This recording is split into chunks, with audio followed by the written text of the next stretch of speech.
you're not wild. So a woman supposedly is not wild, it's domesticated, and it's pure. It does things that are, well, back in those days, the holy things, right? That supposedly whatever God you worship wants you to do, right? Okay. Piety means religious. And then piety, thank you. Thank you. I was hoping somebody knew that word. I have no idea what it meant. Google. Oh, you looked it up? Nice. All right. Piety talks about their whole religious part of it, okay? So, in the contrast when they're comparing, is that one of my questions on there? Does it ask comparing? No, that's the sojourner truth. But anyway, do you see the comparison? Okay? In your groups, talk about what the author is trying to compare to men as to women. How are their roles different? Go.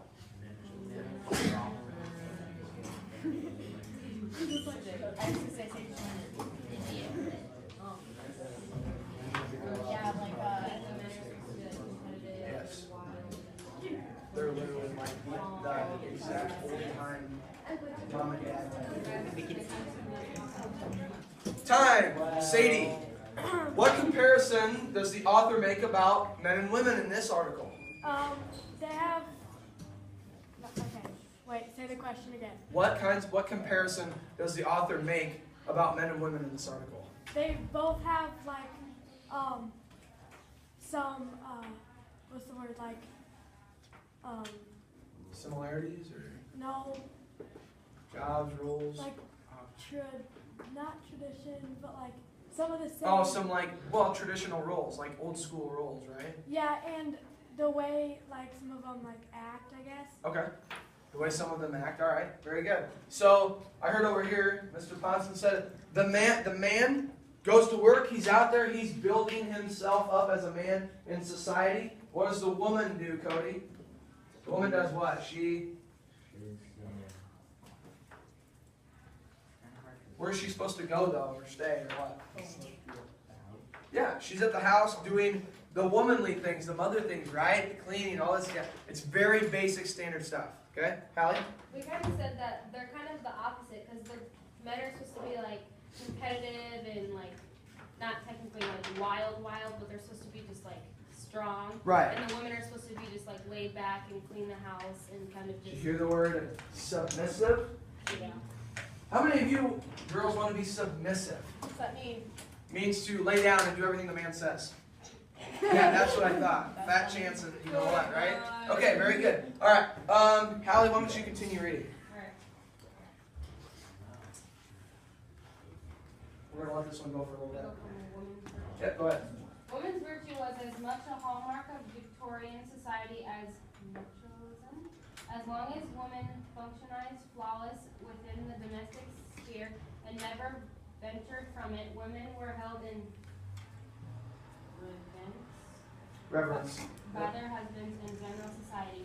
But this was carried to ridiculous extremes. To protect women's purity, certain words could not be spoken in their presence. Listen to this. This is unreal. Undergarments were unmentionable. Unmentionables. A leg or an arm was called a limb. Even tables had limbs, and in one especially delicate household, the limbs of the piano were covered in little trousers. Do you guys understand? Who can explain that? Who can explain why would someone cover? Do you see the author's comparison there? Yeah. Okay, so in close reading, you guys have done this before. We want to look at what comparison is the author trying to make? You saw it as a very subtle thing, but at the same time, it's like you're putting trousers on a piano. We should get piano hands. Right. What's your first reaction? That's stupid, right? Okay. But a closer reading would say, I don't get it. Okay. Well, what comparison are they making? So in your groups, what two things are they comparing? The piano and what? Go. And the limbs of who? People. Women. Yeah. Okay, time. All right, Jacob. What are they comparing? The limbs of a piano as compared to the limbs of or a woman, right? So why would they not want to talk about women's limbs as legs and arms? Why are they so old school? What's the big deal, Lexi? Because that's like unreligious. Exactly. It goes exactly against what the author said a pure woman is, right? You don't talk about them like that. And their undergarments, their underwear and bras and whatever you want to call them, okay? I just said bras, that's right, okay? All that stuff is the unmentionables. Why? Because a woman is supposed to be pure. And if you start peeling back all the layers and start talking about her that she's wearing underwear and bras and different things, dude, you can't do that. They're old school. That is not a pure woman. And if you do, and if a man says that and talks to her like that, you are taking away the purity, right? Okay, keep going. Let's roll. Who's got it next? You want to read? Can you read for me?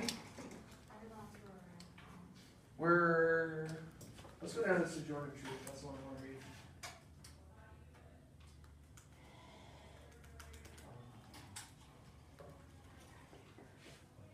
Okay, start right there. We're going to start on the last paragraph where it says it. It was a fragile existence for a woman, one in destruction, trivial by today's standards would be her downfall, and there was no place in polite society for a fallen woman. But a fallen woman was not alone. The great majority of women never met the rigorous standard of true womanhood set by the Victorian middle class, nor could they ever hope to. Okay, stop. Okay, rigorous. We're not going to define that in here just for the sake of time. Rigorous, what does that mean? Do you have any idea? Greatly difficult. Right. Rigorous would be like what I put you guys through every day. Well, not every day, but sometimes, right? So when you hit the marketing fair day, if I'm putting you through rigorous things, it's difficult, okay? All right, very good. The last part, the question was, it talks about sojourner truth, okay? And so basically what happens there is